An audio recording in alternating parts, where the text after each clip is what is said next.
দর্শক, ঢাকা উত্তর সিটির কোরবানির বর্জ্য অপসারণের খবর আপনাদের জানাতে চাই। আমাদের সঙ্গে যুক্ত হচ্ছেন মাহবুবুর রহমান।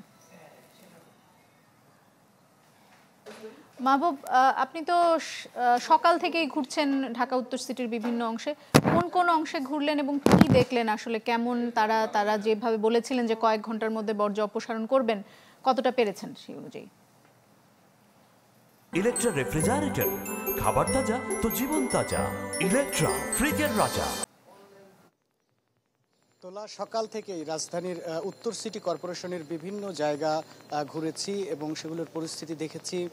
আমরা মোহাম্মদপুর, তেজগাঁও, বনানীতে আমরা গিয়েছি, গুলশানে আমরা গিয়েছি।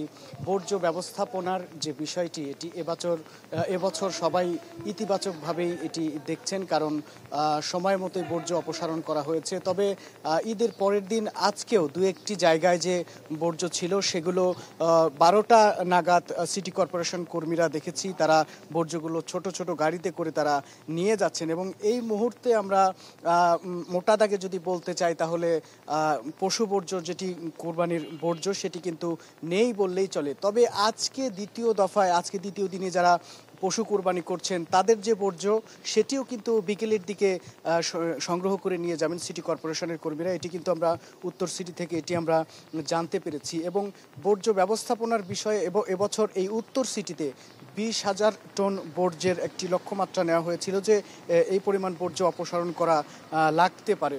তবে আজকের যে বিষয়টি, আজকে যেহেতু দ্বিতীয় দিন চলছে, এবং আরও একটি বিষয় যেটি জানিয়ে রাখতে চাই, গতকালকে যে বৃষ্টি ছিল, বৃষ্টির কারণে কিন্তু অধিকাংশ পশু বর্জ্য কিন্তু ধুয়ে মুছে গিয়েছে এবং বাদবাকি যেগুলো ছিল সেগুলো আমরা দেখেছি সিটি কর্পোরেশনের কর্মীদের যে নিরলস প্রচেষ্টা, যে পরিশ্রম, সেই পরিশ্রমে কিন্তু সেই বর্জ্যগুলো অপসারণ করা হয়েছে। এবং আজকে আমরা সিটি কর্পোরেশনের কাছ থেকে যেটি জানতে পেরেছি, আগামীকালকে তারা বিকেল 3টায় এই উত্তর সিটি কর্পোরেশনের বর্জ্য অপসারণের যে আনুষ্ঠানিক সমাপ্তি ঘোষণা করবেন এবং একটি সংবাদ সম্মেলন করবেন আগামীকালকে।